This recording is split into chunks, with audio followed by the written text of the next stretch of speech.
واقعہ حضرت خالد بن ولید رضی اللہ عنہ قسط نمبر 95 اپنا اسلامک اسٹوڈیو۔ ناظرین، ہر جیش کے ساتھ ایک مسلمان کمانڈر تھا۔ سپہ سالار عمرو بن عاص کے حکم کے مطابق ان تمام دیہاتیوں سے جن سے اناج اور مویشی لے لیے گئے تھے، کہا گیا کہ یہ اناج وغیرہ بدو اپنے لیے نہیں لے جا رہے بلکہ یہ مسلمانوں کے لشکر کے لیے ہیں۔ کمانڈروں نے ان لوگوں پر واضح کر دیا کہ مسلمان مصر کو فتح کرنے کے لیے آئے ہیں، اور اگر انہوں نے مصر فتح کر لیا تو ان لوگوں کو اس اناج اور ان کے مویشی کا پورا صلہ دیا جائے گا، اور اگر انہوں نے رومی فوج کی مدد کی اور مسلمانوں کے خلاف لڑائی میں شامل ہوئے تو پھر انہیں دشمن سمجھ کر ان کے ساتھ وہی سلوک کیا جائے گا جو دشمن مفتوح دشمن کے ساتھ کیا کرتا ہے۔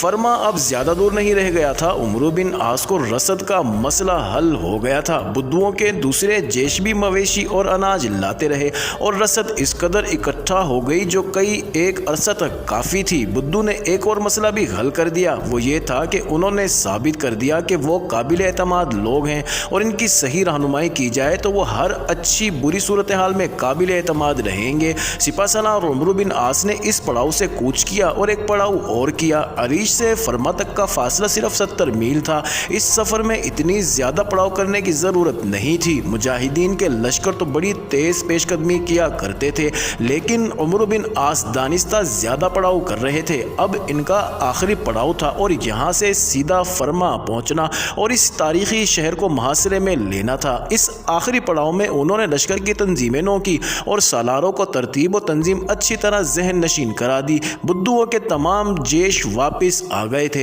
عمرو بن عاص نے سالاروں سے صلاح مشورہ کر کے یہ فیصلہ کیا کہ بدوؤں کی یہ جیش توڑ دیے جائیں اور بدوؤں کو لشکر میں شامل کر دیا جائے۔ مطلب یہ تھا کہ بدوؤں کے الگ دستے نہ بنے، کیونکہ وہ بہرحال غیر مسلم تھے اور کسی بھی وقت میں وہ عیسائیوں کے زیر اثر آ سکتے تھے۔ اس خطرے کو اسی طرح ختم کیا جا سکتا تھا کہ بدوؤں کو سارے لشکر میں بکھیر دیا جائے۔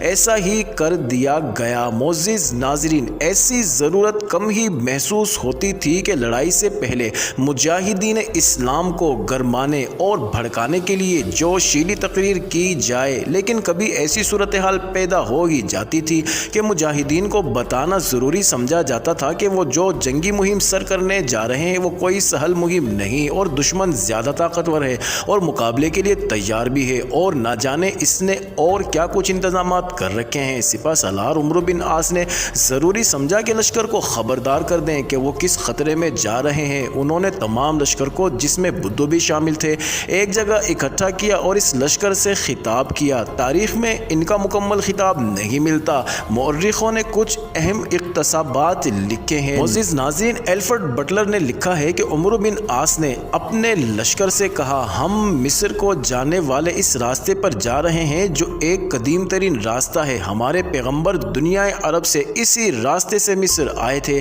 حضرت ابراہیم علیہ السلام، حضرت یعقوب علیہ السلام، حضرت یوسف علیہ السلام، حضرت عیسیٰ علیہ السلام کا پورا خاندان اسی راستے مصر پہنچا تھا۔ حضرت موسیٰ علیہ السلام اسی راستے سے فرعون کے جادوگروں کے منہ پھیر کر اور ان کے دانت کھٹے کر کے مصر سے دنیا عرب کو گئے تھے۔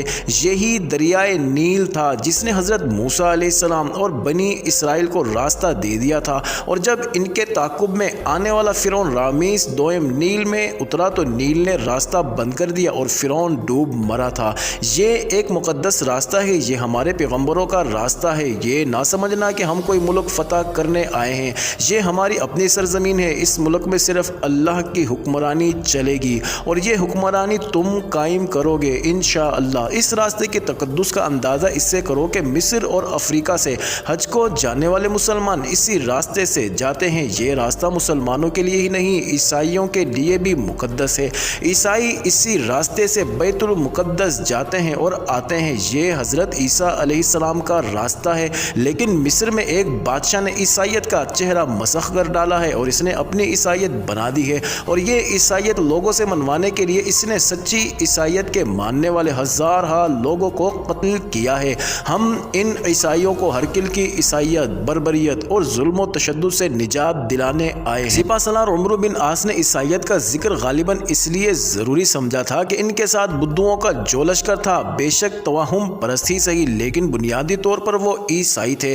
ان کے خون کو گرمانا اور رومیوں کے خلاف بھڑکانا ضروری تھا۔ حقیقت یہ بھی کہ جب عمرو بن عاص امیر المومنین حضرت عمر رضی اللہ عنہ کو مصر پر فوج کشی پر آمادہ کرنے کی کوشش کر رہے تھے تو انہوں نے امیر المومنین سے خاص طور پر عیسائیوں پر ہرقل کے ظلم و تشدد کا اور قتل و غارت کا ذکر کیا تھا اور کہا تھا کہ عیسائی چونکہ اہل کتاب ہیں اور اہل کتاب پر کوئی بادشاہ یا کوئی قوم ظلم کر رہی ہو، ان کا کوئی مددگار اور پرسان حال نہ ہو، تو مسلمانوں پر یہ فرض عائد ہوتا ہے کہ وہ انہیں درندہ صفت بادشاہ سے نجات دلائیں۔ معزز ناظرین، جاری ہے اگلی ویڈیو قسط نمبر 96 میں دیکھنا مت بھولیے گا۔